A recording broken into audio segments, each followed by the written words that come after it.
Hello विद्यार्थी मित्रों, हूँ सावन ठक्कर। आज फंडामेंटल्स ऑफ इंजीनियरिंग अपना सब्जेक्टना आंतरिक दहन एंजिन એટલે કે આપણું પાંચમું ચેપ્ટર એના વિશે વાત કરીશ।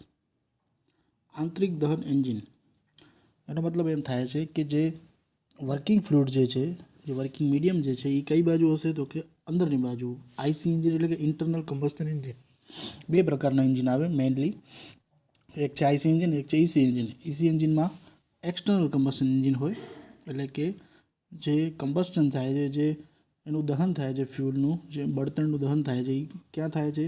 ઈસી એન્જિનમાં બહારની બાજુ થાય છે અને આઈસી એન્જિનમાં અંદરની બાજુ થાય છે। તો એ જગ્યાના આધારે એ લોકોને સૌપ્રથમ પ્રકાર પાડ્યા છે। તો આપણે ખાલી ફક્ત આમાં ચેપ્ટર પ્રમાણે આંતરિક દહન એન્જિનની વાત કરશું, બરાબર। શરૂઆતમાં આપણે જુઓ તો કે पेट्रोल एंजिन में पेट्रोल दहन जो है पिस्टन सिलिंडर एसेम्बली में थाय छे अने उत्पन्न थयेला गरम वायुओ जे छे ई पिस्टन ने खसेड़े छे एटले के मिकेनिकल पावर उत्पन्न करे छे, बराबर। कोईपण एनर्जीनु मिकेनिकल एनर्जी में रूपांतर करे एने प्राइम मूवर कहेवाय। प्राइम मूवर एटले के एवुं एक वस्तु के जेना कारणे तमे मिकेनिकल एनर्जी मेळवी शको छो। Petrol engine, diesel engine, gas engine, open cycle gas turbine वगैरह आंतरिक दहन एंजिनना उदाहरणों छे। आंतरिक दहन एंजिन सौप्रथम तो बे भाग में ए लोकोए क्लासिफाइड कर्या छे, बे वर्गीकृत कर्या छे। एक छे रेसिप्रोकेटिंग अने एक छे रोटरी। रेसिप्रोकेटिंग आईसी एंजिन मतलब एम थशे के एक तमे वर्टिकल एक लाइन पकड़ी लो एटले के रेसिप्रोकेट थाय त्यांथी एटले के एक फिक्स लिमिट त्यांथी त्यां सुधी ज पिस्टन के पिस्टन सिलिंडर एरेंजमेंट हो पिस्टन त्यांथी त्यां सुधी मूवमेंट करे, गैसનું कम्बस्टन करे અને એને એના આગળ એ પિસ્ટન એન્જિન જે એને ધક્કો આપે એટલે કે મિકેનિકલ પાવર પ્રોડ્યુસ કરે, બરાબર। પેટ્રોલ એન્જિનમાં પેટ્રોલ હોય, ડીઝલ એન્જિનમાં ડીઝલ હોય, ગેસ એન્જિનમાં ગેસ હોય। એ ફ્યુલના આધારે એ લોકોના અલગ અલગ ક્લાસિફિકેશન છે। રોટરીમાં શું હશે તો કે રોટરીમાં આખું સર્ક્યુલર મૂવમેન્ટ થશે। અહીં આપણે ફક્ત રેસિપ્રોકેટિંગ આઈસી એન્જિન પ્રત્યે ध्यान केंद्रित કરીશું। એટલે કે આપણે અત્યાર સુધી પ્રકાર જોયા એમાં કયા પ્રકારની વાત કરી? સૌથી પહેલાં તો કે બે પ્રકાર હતા, આઈસી એન્જિન, એસી એન્જિન। એમાં એસી એન્જિનની વાત નથી કરવાની, આઈસી એન્જિનની વાત કરવાની છે। આઈસી એન્જિનમાં પણ રેસિપ્રોકેટની વાત કરવાની છે, રોટરી હજી વાત કરવાની નથી। એટલે કે સબ ટોપિકનો સબ ટોપિક એટલે કે ઇન્ટરનલ કમ્બસ્શન એન્જિન અને રેસિપ્રોકેટિંગ એન્જિન, બરાબર। હવે એમાં જે એની ટર્મિનોલોજી છે, એના જે ટર્મ્સ યુઝડ થાય છે એન્જિન, પારિભાષિક શબ્દો છે એને કહેવાય આંતરિક દહન એન્જિનના। સૌથી પહેલાં છે એના કેપિટલ ડી। આ બધા તમને એક્ઝામ્પલમાં પણ કામ આવશે, એટલે અત્યારે જે છે એ વસ્તુ સમજી લેવી વધારે સારી। તો કે સિલિન્ડર બોર, કોનું સિલિન્ડર તો કે પિસ્ટન સિલિન્ડર એરેન્જમેન્ટમાં સિલિન્ડર હોય, cylinder bore, bore means diameter એટલે D for diameter, capital D છે। વર્કિંગ સિલિન્ડરના અંદરના વ્યાસને સિલિન્ડર બોર કહે છે। એ પણ સિલિન્ડરનો અંદરનો ડાયામીટરની વાત થાય છે, બહારનો ડાયામીટર તમે ગણો તો એમાં એની થિકનેસ પણ એડ થઈ જાય, બરાબર।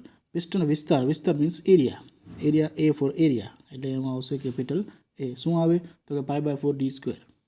પછી છે ડેડ સેન્ટર। ડેડ સેન્ટર એટલે શું કહેવાશે તો કે જુઓ એમાં નીચે પણ છે ટોપ ડેડ સેન્ટર અને બીજા પણ છે બોટમ ડેડ સેન્ટર। એટલે કે કોઈ પણ પિસ્ટન જે છે એ એક એનો સ્ટ્રોક હોય। સ્ટ્રોક મીન્સ શું થાય તો કે એ ઉપર સુધી જાય અને એક વખત નીચે સુધી જાય।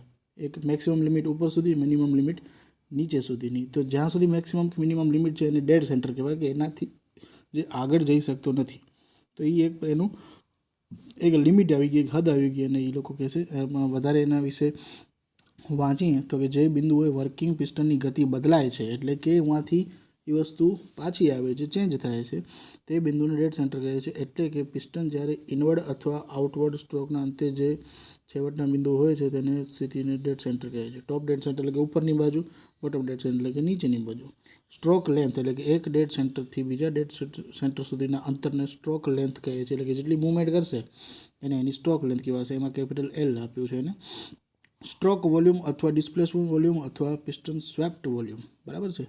એટલે કે પિસ્ટન જે છે એ જેટલું મૂવમેન્ટ કરશે સિલિન્ડરમાં અને જેટલી જગ્યા રોકશે એને એનું સ્ટ્રોક વોલ્યુમ કહેવાશે। નીચે એનું એક સૂત્ર આપેલું છે વીએસ સફિક્સમાં એસ છે, S means stroke, V for volume, π/4 d² means area અને એલ ફોર સ્ટ્રોક લેન્થ, બરાબર। વોલ્યુમ એટલે કે કદ થાય, શું થશે 3D ડાયમેન્શન છે, બરાબર.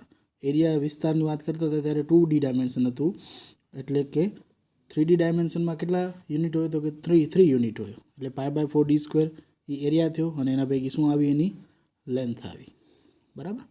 આટલી વસ્તુ ક્લિયર થઈ. હવે આગળ તમે જોશો તો બીજી પણ એની ટર્મિનોલોજી છે, તો કે ક્લિયરન્સ વોલ્યુમ. ક્લિયરન્સ વોલ્યુમ એટલે કે આ વસ્તુ થોડીક સેફટી માટે પણ રાખવામાં આવે છે અને થોડીક જરૂર પણ છે એના માટે. ક્લિયરન્સ વોલ્યુમ એટલે કે જ્યારે પિસ્ટન જ્યારે જો ટોપ ડેડ સેન્ટર પર હોય ત્યારે દહન વાયુ જે છે એ વાયુ જે હોય એ ઉપરની બાજુ થોડો ક્લિયરન્સ વોલ્યુમ રાખવામાં આવે છે, એટલે કે વાયુઓ ક્યાં જશે તો કે ક્લિયરન્સ વોલ્યુમમાં જશે. જ્યારે પિસ્ટન જે છે એ ટોપ ડેડ સેન્ટરથી ઉપર તો નહીં જઈ શકે, એટલે થોડીક જગ્યા એના માટે રાખવી જ પડશે એની સિલિન્ડરના સેફટી માટે, નકર એ થોડાક સમય પછી એને ડેમેજ કરશે, બરાબર. એને કહેવાશે ક્લિયરન્સ. ક્લિયરન્સ એટલે કે ખાલી જગ્યા. પછી છે સિલિન્ડર વોલ્યુમ. સિલિન્ડર વોલ્યુમ એટલે કે એમાં શું આવે તો કે આપણે અત્યાર સુધી પહેલાં જે આગળ સૂત્ર બતાવ્યું આપણે π/4d² × L, બરાબર, એરિયા અને L, લેન્થ એની સ્ટ્રોક લેન્થ. તો એમાં શું હતું તો કે એ ખાલી સ્ટ્રોક વોલ્યુમ હતું, કે જે પિસ્ટન છે એ ક્યાંથી ક્યાં સફર કરે છે, ક્યાંથી ક્યાં ડિસ્પ્લેસ થાય છે, એના વિશેની વાત હતી. આ તો આખું સિલિન્ડર વોલ્યુમ છે, તો એમાં શું આવશે તો કે એમાં ક્લિયરન્સ વોલ્યુમ પણ એડ થશે. એ બંનેના જે સમેશન મળશે એને શું કહેવાશે, સિલિન્ડર વોલ્યુમ મળશે. પછી જે most important compression ratio. Compression ratio એટલે કે સિલિન્ડર વોલ્યુમ અને ક્લિયરન્સ વોલ્યુમના ગુણોત્તરને કમ્પ્રેશન રેશિયો કહેવામાં આવે છે. બધા વ્યક્તિઓ, બધા સ્ટુડન્ટ આમાં ઊંધું કરી નાખે છે. ઉપર ક્લિયરન્સ વોલ્યુમ લખી આવે છે, નીચે સિલિન્ડર વોલ્યુમ લખી આવે છે. ખાસ ધ્યાન રાખજો, cylinder volume upon clearance volume, એટલે કે સિલિન્ડર વોલ્યુમ એટલે કે ટોટલ વોલ્યુમ આવી જાય અને છેદમાં શું આવશે, ક્લિયરન્સ વોલ્યુમ એટલે કે જે વસ્તુ એના કરતાં ઓછી હશે. એટલે હંમેશા કમ્પ્રેશન રેશિયો કેવો આવશે, એક કરતાં કેવો આવે, વધારે કે ઓછો, વધારે. પછી જે પિસ્ટન સ્પીડ. 1 મિનિટમાં પિસ્ટન દ્વારા કપાતા અંતરને પિસ્ટન સ્પીડ કહે છે.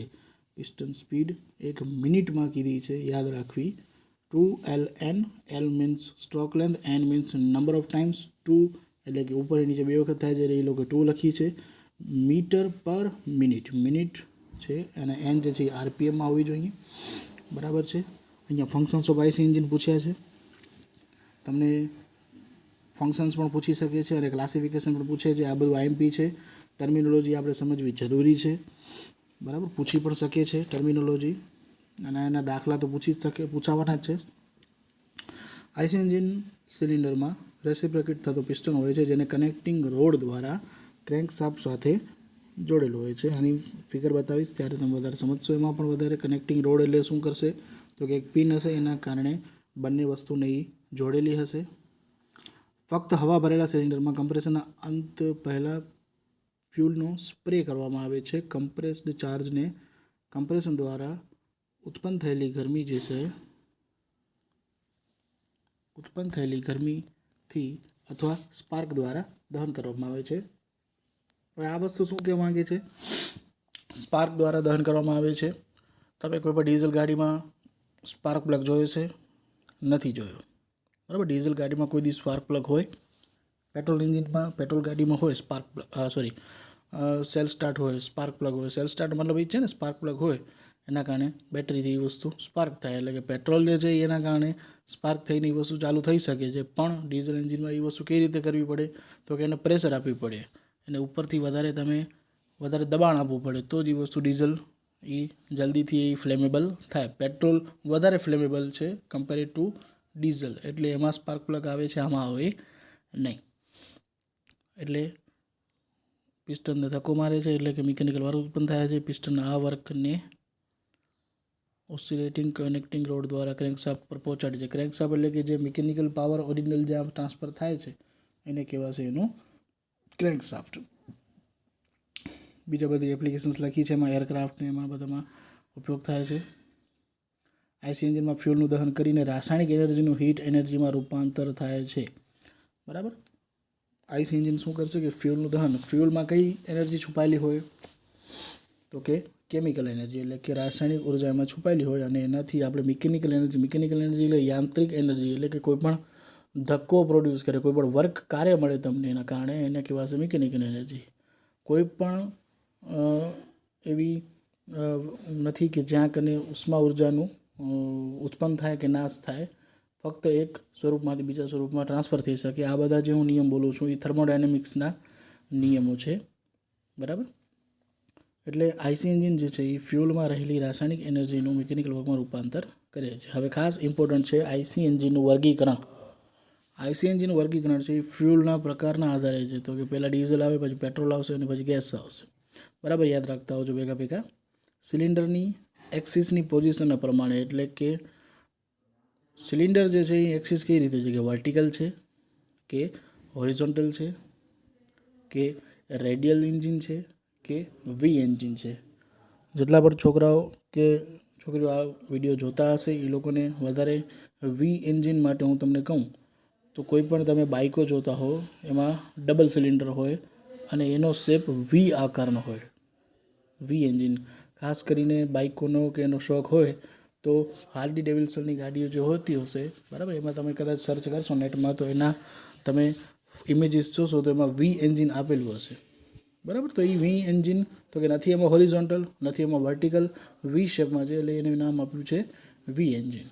પછી છે સિલિન્ડરની સંખ્યા મુજબ, તો કે સિંગલ સિલિન્ડર છે, મલ્ટી સિલિન્ડર છે, અમુક કારમાં 6 સિલિન્ડર આવતા હોય, અમુક 4 સિલિન્ડર આવતા હોય, બધા એ અલગ અલગ નંબર્સ હોય, એના પ્રમાણે એ લોકો સિલિન્ડરની સંખ્યા આધારે. પછી તો કે એક સાયકલમાં થતા પિસ્ટન સ્ટ્રોક મુજબ as per number of strokes પર સાયકલ, એટલે કે 2 સ્ટ્રોક એન્જિન છે કે 4 સ્ટ્રોક એન્જિન છે. 4 સ્ટ્રોક એન્જિન એટલે શું આવે તો કે એક્ટિવા કે પેપ કે જે પણ તમારી બાઇક પણ કાંઈ વસ્તુ કયું એન્જિન કહેવાય તો કે 4 સ્ટ્રોક, એમાં 4 વખત સ્ટ્રોક થાય. સ્ટ્રોક શું એ તમને હવે ખ્યાલ આવી જવો જોઈએ. સ્ટ્રોક એટલે શું થાય? સ્ટ્રોક એટલે ટોપ ડેડ સેન્ટરથી બોટમ ડેડ સેન્ટર સુધી અંતર ડિસ્પ્લેસ કરે એને એક સ્ટ્રોક કહેવાય. એવા કેટલી વખત થાય? એક વખત રિવોલ્યુશન થાય એમાં એક વખત આખું ચક્ર ફરે એમાં કેટલી વખત થાય તો કે આખી પ્રક્રિયા પ્રોસેસ થાય એમાં 4 વખત સ્ટ્રોક થાય, એટલે કે 4 સ્ટ્રોક એન્જિન. એના પ્રમાણે 2 સ્ટ્રોક એન્જિનમાં શું હોય તો કે 2 જ વખત પ્રોસેસ થાય, 2 જ વખત સ્ટ્રોક થાય અને એમાં 4 પ્રક્રિયા થાય. કઈ 4 પ્રક્રિયા થાય? બરાબર, ફરીથી કહું છું, યાદ રાખજો. સૌથી પહેલાં શું થશે? સક્શન થશે. શું થશે? સક્શન થશે. પછી શું થશે? કમ્પ્રેશન થશે. પછી શું થશે? પાવર સ્ટ્રોક મળશે અને પછી શું થશે? એક્ઝોસ્ટ થશે. શું થશે? એક્ઝોસ્ટ એટલે ધુમાડો બહાર નીકળશે. ફરીથી બોલું છું, સક્શન. સક્શનમાં શું આવે તો કે જે હવા જે છે એ તમને મળી રહે અને એના ભેગું તમને પેટ્રોલ પણ મળી રહે, બરાબર. ડીઝલ ના આવે, ડીઝલ ગાડીમાં ખાલી હવા જ સક્શન સ્ટ્રોકમાં આવે. એ ડિફરન્સ જે આગળ સમજશું આપણે. પહેલાં સક્શન સ્ટ્રોકનો મતલબ શું તો કે પહેલાં કોઈ પણ વસ્તુને દહન તમે કરો તો એના માટે શું જરૂરી છે? ઓક્સિજન કે કાર્બન ડાયોક્સાઇડ? ઓક્સિજન છે ને, હવામાં ઓક્સિજન હોય તો એ શું છે એના કારણે તમે એને હેલ્પ મળે દહન કરવા માટે. કાર્બન ડાયોક્સાઇડ તો આગ ઓજાવાનું, આગ બરાબર, એનાથી આગ ન લાગે, એનાથી આગ બુજાઈ જાય, એના એ વસ્તુ માટે છે. ઓક્સિજન શું છે તો કે દહન પોષક છે, એના કારણે આગ લાગે છે, બરાબર. ઓક્સિજન તો ઓક્સિજન મેળવવો જરૂરી છે, જેના માટે એર ફિલ્ટર આવે, બરાબર. એના કારણે એ વસ્તુ એડ થાય, એના કારણે સક્શન થાય. પછી આવે કમ્પ્રેશન. કમ્પ્રેશન કોના કારણે થાય તો કે પિસ્ટનના કારણે થાય અને એ સિલિન્ડરમાં જે ગેસ અને ફ્યુલ છે એને દબાવવા કોઈ પણ વસ્તુને ગેસને દબાવવાથી શું થાય તો કે એ વસ્તુને એનર્જી ચાર્જ થાય, એટલે કે એનર્જી એમાં પ્રોડ્યુસ કરે. એનર્જી પ્રોડ્યુસ કરે તો એ કોને આપશે તો કે ધક્કો આપશે. એટલે ત્રીજો સ્ટ્રોક મળ્યો પાવર સ્ટ્રોક, જેની તમને જરૂર છે, જેના માટે આ બધી વસ્તુ તમે કરી છે. ત્રીજો પાવર સ્ટ્રોક મળશે. પાવર સ્ટ્રોક જે છે એના કારણે તમને ધક્કો લાગશે, એના કારણે મિકેનિકલ એનર્જી તમને મળશે અને જે પણ હવે ધુમાડો બચ્યો છે એ ક્યાંથી નીકળશે?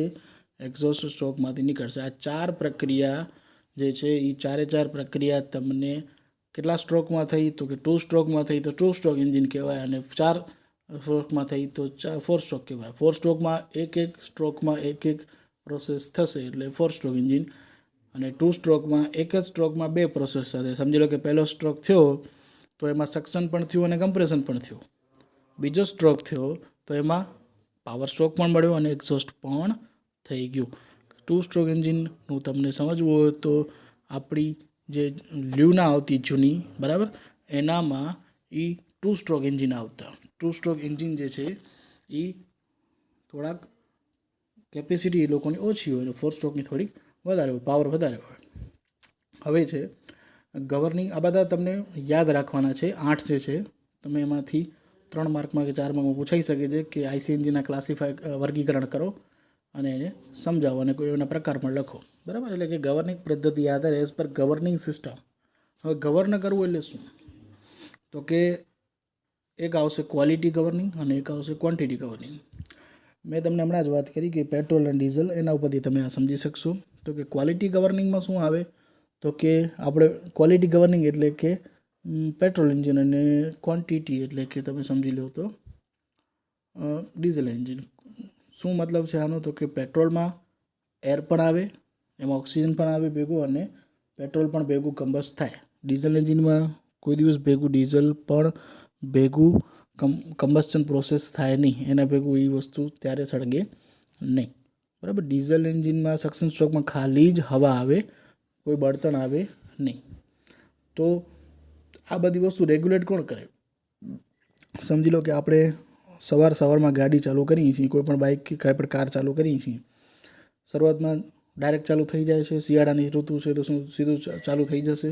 નહીં થાય. તો એના માટે એક એર અને ફ્યુલ રેશિયો સેટ કરવો પડે.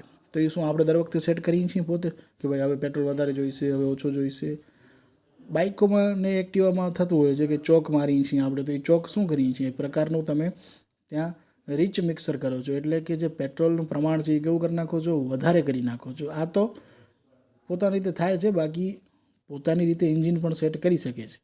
તો એ કોણ સેટ કરે? તો કે એમાં એક વસ્તુ આવે એર ફ્યુલ રેશિયો જે સેટ કરે, અને એ વસ્તુ કાર્બોરેટર સેટ કરે. બરાબર. આ હું ખાલી પેટ્રોલ એન્જિનની વાત કરું છું, કારણ કે ડીઝલ એન્જિનમાં કાર્બોરેટર આવે નહીં. કાર્બોરેટરનું કામ એ જ છે, એર ફ્યુલ રેશિયો શું કરે? સેટ કરે. તો આ બે પદ્ધતિના આધારે ગવર્નિંગ સિસ્ટમ જે છે, ગવર્ન કરવું એટલે કે એને ચલાવવી, કેવી રીતે એને ગવર્નિંગ કરવું. બરાબર. અને એક ત્રીજું રહી ગયું હિટ એન્ડ મિસ ગવર્નિંગ. એ તમે આગળ વધારે એમાં ચર્ચા કરશું ત્યારે ભણશું.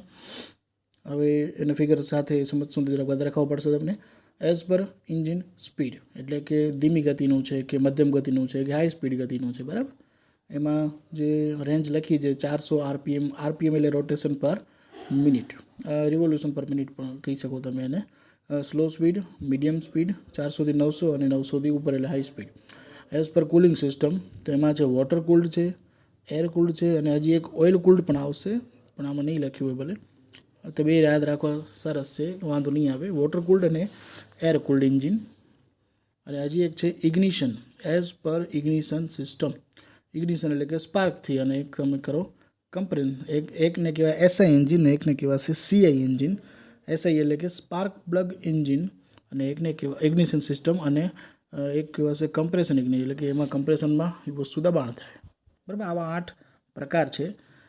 બરાબર. હવે આગલા લેક્ચરમાં આપણે petrol engine, diesel engine, 2 stroke, 4 stroke, એના તફાવત જે છે એ ખાસ પૂછાય છે. તો આ વિડીયો વ્યવસ્થિત જોયો હશે તો જ તમે વ્યવસ્થિત સમજી શકશો. તમે બુકમાંથી પણ એકવાર જોઈ લેજો, અને કાંઈ પણ ડાઉટ હોય તો પૂછી લેજો, તો જ તમને આગળના વિડીયો સમજાશે. હજી પણ ખાસ કરી અને એની ટર્મિનોલોજી સમજવાની છે, અને આના ક્લાસિફિકેશન આપણે યાદ રાખવાના છે. બરાબર.